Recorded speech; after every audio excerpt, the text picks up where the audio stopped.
Hey guys, it's Paul, Dr. Nacho. We have a moderator here to start us off. We're going to talk about how the coronavirus crisis is affecting dental students and also ones that just went from dental students to real world dentists. We're here with my good friends, Randy and Alana. They're going to introduce themselves, but the moderator, hold up a sign for them. You guys are official badge now, so congratulations. Thank you. Moderator, you can go have some snacks. Thanks for helping us. So Randy and Alana, share with our Dental Nachos audience where you are in the dental dentisting circle of life and what's next on your nacho plate here. So we're both fourth year dental students, just graduated. Technically, we graduate May 15th. Yeah. I think we're having an online ceremony. Thanks, coronavirus. Yeah, right. And we're both entering GPR residencies. So I'll be attending St. Luke's in Allentown, Pennsylvania. Awesome. I'll be at St. Joseph's in Reading, Pennsylvania, which I've never heard of before, but Taylor Swift was born there. Nice. You're going to be coming closer to us at Nacho headquarters. Yeah. That's right. Yeah. You guys have been Nacho Mecca Elvez. We needed to reopen again. You can get takeout right now. So you guys are fourth year students, and now what happened? Share with me. What did your school do? Did they just say, get out of here, guys? You did enough? Did some students have to stay late or did that stay late now and do stuff? How are they managing the fourth years? So I'll add a little bit. You could add on later. Yeah. They took the precautions like everyone did. We were lucky enough to finish our requirements before it all got crazy. Awesome. But, the last couple of weeks are following the governor's orders. If you had a patient, you could only see a patient within certain spaces. Clinic wasn't full anymore. They were only allowing emergencies. And all throughout now, they've only been seeing emergencies. We have our urgent care clinic there, and some of the fourth year students were volunteering. The ones that did stay behind in Florida, they volunteered. That's awesome of them, but only emergencies and mostly, oral surgery. So the fourth year is kind of, I was talking to my friend who was not in dentistry. It is a little bit back to like the high school ages. The seniors, you just want to get to the next step, and you guys are at the next step. What are they doing for the third years right now? So the third years are kind of the ones that are making the best out of the situation. A lot of us fourth years, we like we said, we were finished with our requirements. So we were kind of just putting the icing on the cake before we were graduating. Like I had a crown that was ready to go to be delivered. And that's going to go to my third year. So a lot of these third years, when they open back up, are going to get a lot of these cases that are ready to go. And they're going to have. I know we have our friend Maudie. He must be seeing maybe seeing 40 patients right now. But he was saying yesterday, so when is the school reopening? Because is Florida back to opening now? Yeah, Florida's as a state. Yeah, like I know probably Maudie's happy right now. As far as dental school, I think they're taking a little more precautions. It's a larger area. There's more exposure. So right now, they still haven't told us that we're going back per se. Yeah. But I do know, and going back to the D3s have also been in urgent care because they are the new upcoming D4s. Yeah. So they've been in the urgent care clinic, and there's been talks of our school reopening June 1st, but they want to make sure that everything is safe for patients. So they're trying to test out different ways to contain the aerosols, and make sure everything's up to code with OSHA and the CDC. Yeah.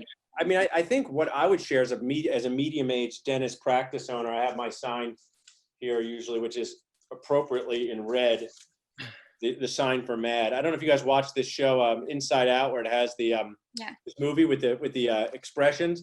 Sometimes I get called the red guy in my household, the mad guy.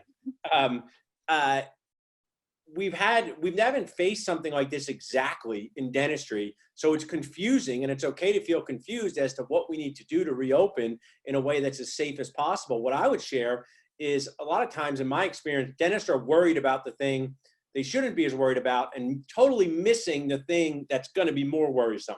And to me, as a practice owner of two practices, how does our team interact all day? Because we're used to being shoulder to shoulder with everybody, team-wise. And I actually think we're going to deal with the operatory stuff in a way that makes sense soonish.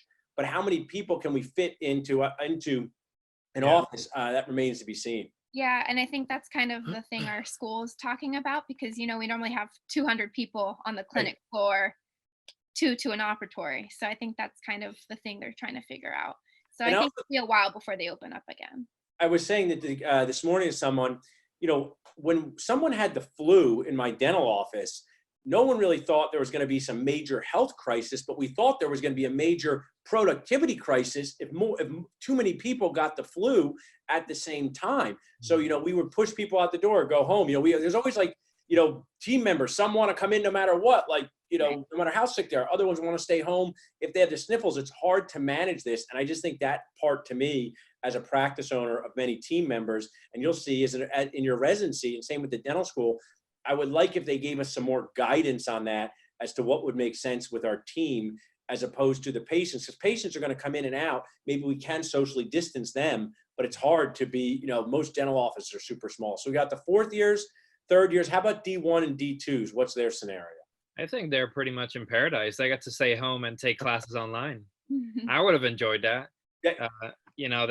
I think what's happening with them is all the classes, they just log into Zoom. They have lectures with their professors.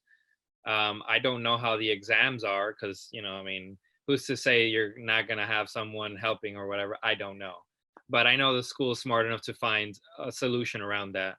But we're in a good time, and we have Zoom and we have all this technology, and they're continually doing what they have to do. So they're up to pace. The only thing I was just asked though is what about all the model work or the typing out work?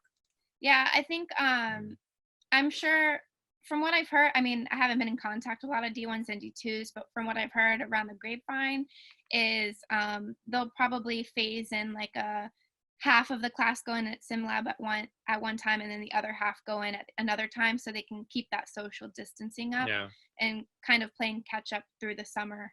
And clinic is pretty much empty right now, so if they're going to be breaking us into smaller groups, they can also do stuff in clinic. Since there's no patients currently there. And I think those things are going to happen in a lot of different businesses and environments, whether it's really is Elvez, restaurants, gyms, how they figure that out. So now let's shift gears a minute. So we talk about dental students. Thanks for sharing with us what you guys are doing. So glad you guys can be looking to start your residency on time. That's awesome. How about people looking for jobs? We have some prizes here. If you're watching it on Zoom, Ariel and the team will drop in a special prize for people watching on Zoom. But anyone who hears this, if you text BOND, BOND, to 55444, I'll write that down for everybody here. See, it's like working without a dental assistant at Nacho headquarters right now. I'm doing it all myself. Took out the trash the other day, wiping things down. I eat all the snacks myself. It's a tough job. So if you text BOND to 55444, you'll get a course on finding a job, how to make sure that the job you're getting is not going to be one that's going to help you burn your nachos. So tell me about the people looking for jobs. How has that been going? One of my concerns is that the job market, people just don't know what type of capacity they're going to have. Have any of your friends dealt with that?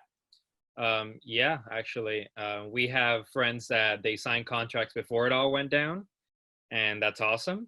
And then we had friends that hadn't, so they are currently still searching. It's really difficult. I don't know how true this is, but I did hear like some corporates paying $250 a day, and some people are just no, that's not cutting it. And I think the best thing we did was the GPR. Yeah. I think this is a perfect time for you guys. I'm a huge GPR fan to begin with, but as you guys know, it's just like there's so many decisions you don't have to make. They're made for you. You have your malpractice insurance. You make whatever 50 grand, whether 5 patients show up or 50 patients show up. You get to learn in a supportive environment. In the private practice world, and I have practiced, the challenging part is we just don't know how many patients are going to return and how quickly they're going to return. Right. So, I was a restaurant server. So if we had too many restaurant servers on, we all wouldn't make enough tips. And they're literally going to deal with the exact same thing because they're used to a packed night at Elvez. I'm used to a normal Monday at our dental office. And now it's total TBD there. I would encourage, some of your friends to really just try to differentiate themselves, use the power of video, update their resumes, share cool stories about themselves. And when I got out of dental school, I shared this last week, it was normal for dentists, new dentists to have more than one job. They work in a PPO office 2 days a week. They work in a fee-for-service 2 days a week. That went away for a while with a lot of DSOs, but I think there'll be a return to that where people try to patch together whatever they can to make a full-time schedule. Yeah. Um, So too. I mean, I know from a lot of people, it's been really hard to find a job, even with DSOs in certain states, because there's just not, the demand is diminished. Hey, South Dakota, North Dakota needs dentists too. So if you want to look, I'm sure that it's out there, but you know, the geographic flexibility. The problem is, I'm a big fan of this play Hamilton. I've just seen it, but like, we made these crazy states things where it's like, if you don't have a license over here, you can't work over there. Yeah. I wish Tennessee would just come in and maybe solve this problem. Even if they said for a year, if you have a license in any state, you could work in any state. Licensing has been a big thing too right now. So what has happened? I didn't ask that before. What has happened with the boards? Well, actually, we're technically still in limbo. Right now for Florida, a decision hopefully is an emergency executive order is being made by the governor on May 8th. Yeah. So hopefully we'll hear. So the thing is that, you know, I talked to my my GPR like head person, and he said that a lot of states are trying to do the same thing. The CDCA is trying to have a type-it-on-based exam, just like we do for the endo and the crown portion. They're thinking of waiving perio, but then that's the issue. What state accepts that and what state doesn't? Right. So if I get licensed in a state that accepts that now, and then in the future I go to another state and they say, hey, remember 2020, remember COVID-19? Yeah, we didn't participate in that licensing. So you got to take it all over again to work here. We don't know yet. I mean, I've tried to use a good example because you guys have come to the CE courses at the Union League. Like, if there was a flexibility contest amongst the speakers, I would be exposed at not being very flexible. Like, I try to work out, but I'm like, my sister's PT says I should stretch. I've never been a good athlete that stretched. So if we had a contest, I would be exposed, but they never would really ask me, right? No one would know unless they said we have a stretching contest. I think this has exposed some just horrible leadership issues that exist in dentistry in a way that's just nacho nuts to me, in the sense where there's just a lot of confusion, sometimes total lack of leadership, can't even ask people what to do, stuff with the schools. Maybe something good will come out. I mean, it'd be great if we eliminated the live patient boards out of this. It's horrifically unethical. Why don't we eliminate it, right? Something good that did come out of it is the FDA, the Florida Dental Association, did say that they would support type-it-on boards for continuing on past 2020. Yeah, we had they were in support of that. We had the guy from the CDCA comment on one of the Dental Nachos posts that, you know, it's not them, it's just the state and the governor, you know, deciding for patient boards. Yeah, I mean that part of it. Now, are any of the schools like are they giving any? I've gotten a lot of questions a lot of times behind the scenes. Is anyone getting a refund or credit in the school for anything they missed? I mean, if you didn't use it, your instruments or things like that, or is that sort of like difficult to try to claw back? Yeah, I haven't personally heard anything. I'm just like, let me graduate, give me my diploma, keep it all. It's okay. Yeah, I'm at the point where I'm like, if I can get my license, I'll pay you whatever I need. I mean, I think the D3s, D1 to D3s though should, I mean, it's everyone has to share in the pain, dental schools too, and you just have to come up with good solutions, right? I had a CE course that needed to be shifted, so I gave everyone credit for the next one, plus online content, so they got something good out of it, right? And it's just about leadership deciding, because, you know, these students with debt, you guys are those people, any amount that you could benefit from not having as much would be a benefit, or at least make up the experience. You guys are doing GPRs, right? And it's great you finish requirements, but even fourth years, there's some missing piece of training in here that I just think should take a broad picture look and have students look at that. So our SGA and our dean, they have mentioned it. It's just working towards the school's president that makes it a little more difficult. So you get all these extra levels of bureaucracy. Oh, and definitely a shout out to Nova's SGA and dean, because they've literally made this transition so much easier for us. I don't know about other schools, but on our end, it's really been great having them by our side. That's awesome to hear. Well, as we wrap up, a couple things. This is our dentisting therapy session with, you know, just 20,000 people watching or whatever. Is there anything I can help you with, or any questions that were ones that you hear a lot of, and you say, man, I'd like some insight on this, or any, like we talk about patients' chief complaints, a little dramatic, right? When you walk into a patient, your first patient, don't be like, what's your chief complaint? Just be, how about this? How can I help you today? Very different feel. Yeah. What do you hate about your teeth? Could we talk about it? So how can I help you guys in anything here, coronavirus, circle of dentistry life, or anything like that? Well, we'll have to set a date to go to Elvez once everything gets back. We'll be in Pennsylvania, so. I know. As soon as there's, and also in the chat, if you guys have any, you can add some in here for Ariel or Amanda as well. Alana, Also, anything? Paul, Yes. just so you know, Bond was for the other weekend, so it's actually text profit. Profit. Okay. Oh, and no, but give them the dating course in the chat from last week. Remember with the 50 code? Perfect. Yeah. Give them that one too. You can get all kinds of complimentary C out of this. Alana, anything I could help you with, or you wanted to chat about? I mean, my only question would really be not for myself, but for, everyone else out there that's probably wondering as D4s, for the people who are struggling for jobs, do you have any recommendations for them? It's all about the same stuff that brought you guys came to the events, is about connections. And now we have to shift. I talk about MOCs, mechanism of connections. So get your phone and make a Loom video of yourself, download Loom. Ariel, actually, will you just share that YouTube clip of me? I'll give you an example, and Alana, you can pass this along to your friends. Share my BTL YouTube clip, and while Ariel's doing that, I mean, basically it's differentiating yourself, trying to focus really hard. I know you guys have met your soulmates. Look at, you're right next to each other, soulmates, but think of it like dating. But I used to say this all the time to the residents. If you had to find a soulmate by the end of your GPR year, or else you wouldn't have a home, you'd be out dating a lot. You'd be on dating websites. You'd be at bars. You'd be at coffee shops. That's what you have to do with your job. You just need a couple solutions, 1 or 2 or 3 jobs.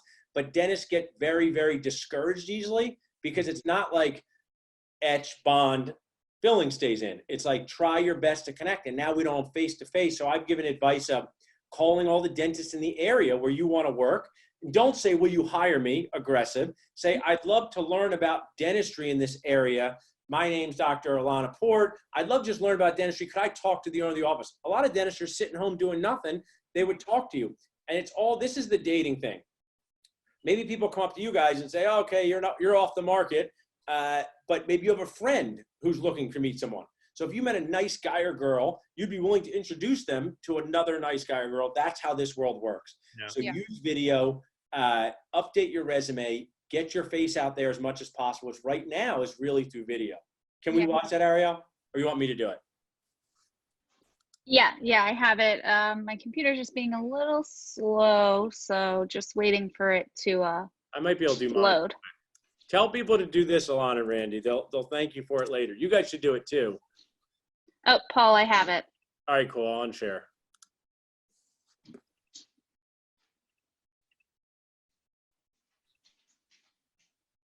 So watch this, Randy and Alana, if you were going to hire this person, what did you learn about me? Or if you got this video, so it's only 28 seconds. Let's watch it, and then we'll talk about it. Tell me when I can go. Hi, my name is Paul Dr. Nacho Goodman. I went to Penn Dental School and graduated in 2002. After dental school, I did a GPR residency at Albert Einstein, where I learned how to place implants, do endo, get faster with restorative procedures. I would love to find a job in the Philadelphia area, and I would love to meet you. My cell phone is 267-896-1942. My email is paul@dentalnachos.com. Please feel free to reach out to me at any time. So Randy, what did you learn about me? Well, you're creative. This is something that most people are not doing. You're putting yourself out 20 times, right? You're making a video, which a lot of people haven't done. And I pretty much know all the questions that a basic dentist would ask. Well, where'd you go? What GPR did you do, et cetera? So, all the good stuff. Stuff off the table. Yeah. I automate myself. I bring myself to life, that BTL stuff. Alana, what stood out to you from the video? I think it's like, I can see who you are. Yeah. Putting a face to a name, I think that's really important. And yeah, I think getting all the basic info out of the way. Like I know you went to UPenn, I know your GPR, your number, how to contact you. You pretty much just opened yourself up to, you know, like whoever your employer is, like, oh, I like this. Let me, you know, follow through. Yeah, you lean forward, but really that BTL thing, and I'll say to you guys, is you should make one for yourself. It should be under 45 seconds, and it should be your video card where it's your name, where you went to dental school, where you might want to work, and how to contact you. You can use that over and over and over again. Of course, just give out contact information that you're comfortable with. Doesn't have to be your personal stuff before people freak out, whatever. Make it. One thing I'd actually share with you guys is that you guys are my buds, but some people get frustrated that I send them so many emails and they unsubscribe. And I say, how come? And they say, I have too many emails, because they're using their Gmail account from high school. This is the time, this is really good advice, to make a dental email and put everything in there and never unsubscribe. Because why would you unsubscribe from, it doesn't have to be Paul Goodman, it could be from a company, it could be from a consulting group. That one tip they may give you for free could change your life. So I subscribe to Tim Ferriss's podcast. He does a weekly email.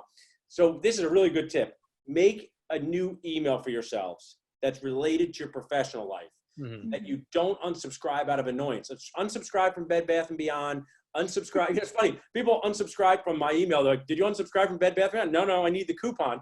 And I get it because it's confusing, but it's about buckets. I have different email buckets. So really great talking with you guys. Thanks for being such great Nacho fans. We'll get you guys the prizes here. Thanks for watching with us, Nacho crew. Let me just see. We just have one question. Oh, yeah. Okay, look at it. For fame, I'm going to leave. You guys can take over the thing now. What made you guys apply to a GPR in PA? If their dental school is in Florida, what's the difference about GPRs here versus Florida? I actually applied to GPRs all over. Yeah, Northeast mainly. Yeah, pretty much north. I wanted to stay on the East Coast. I applied to GPRs because Dr. Goodman kindly annoyed me. Thanks, Sid. Same. And here's what I'd say, and it's not about patting me on the back, but at this point, you met me, you didn't know what you want to do. Right. You're sitting here, we didn't know there'd be a pandemic, right? Yeah. No, yeah. Just pretend there was no pandemic, because that adds a layer of Would you be glad you're sitting here about to do a GPR versus private practice? Oh, 100%. Oh, yeah. I say I'm no exaggeration. I wake up every day and I'm so happy that I'm going to a GPR. I'm really excited. Yeah. I just got, like I said, I got my orientation scheduled this morning, and my first rotation is advanced oral surgery. I'm going to be placing implants. I'm learning sedation. So I'm really excited. That's awesome. How about your GPR, Randy? What are you excited to learn It's the same thing. I mean, once you're a D4, you start learning that there are these things you just can't, you know, do more of in dental school, like endo, like you said. Same thing with implants. You're going to be doing just a lot more procedures. You're going to be seeing more than 2 patients a day. You know, that builds up speed.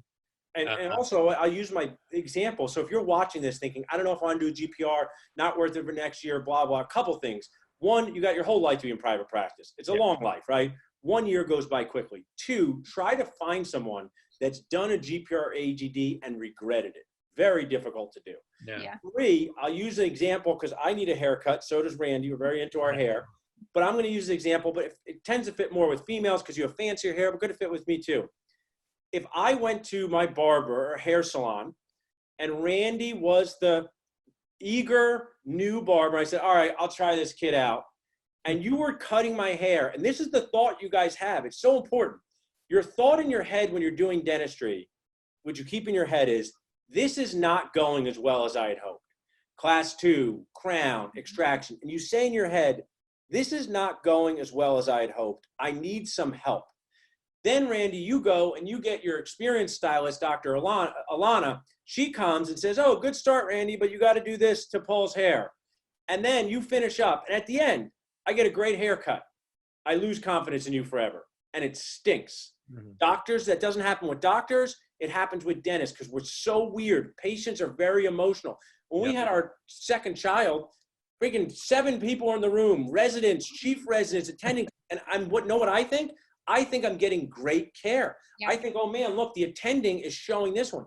But in dentistry, it's weird. So for this 1 year, you're going to be able to walk out of your operatory, go to an attending and say, come and help me. And they won't do it for you. They're going to show you, and the patient is not going to lose confidence. And that is so priceless in your development. So that's really the benefit of the GPR agent. Yeah.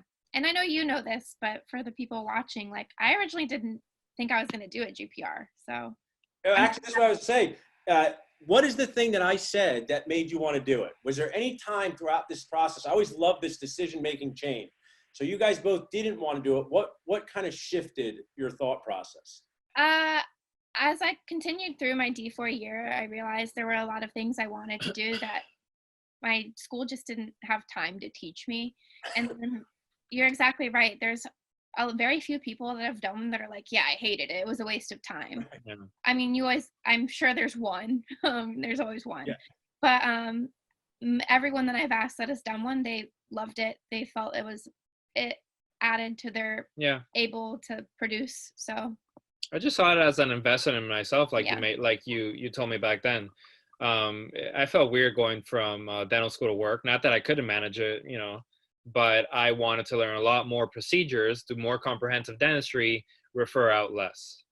And that's really what pushed me to do it. I also think, this pandemic has taught me one thing. Every day is a cheap meal, and I should have wine every single day, right? So one day I have to go back to normal here.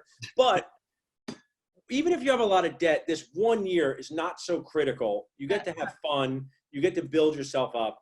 And if you're thinking about it, investigate it just like you guys. I'm proud of you guys for applying to so many places. I'm so glad that you're coming back to the PA area. So if it's legal for us to all get together, we will. And I appreciate you guys being here talking nachos. Thanks so much. I'll let you, what do you guys got planned for the rest of the day? I think we're going to go strawberry picking. Oh, nice. Maybe you can make some good muddled drinks. Everyone loves the muddling. You can make you muddle something, you put it in a drink, it immediately becomes $20. So. Oh yeah, 100%. Awesome, guys. Eric, take it off Facebook Live. We'll finish up on Zoom here in a second. Dental Nachos crew, have a good afternoon.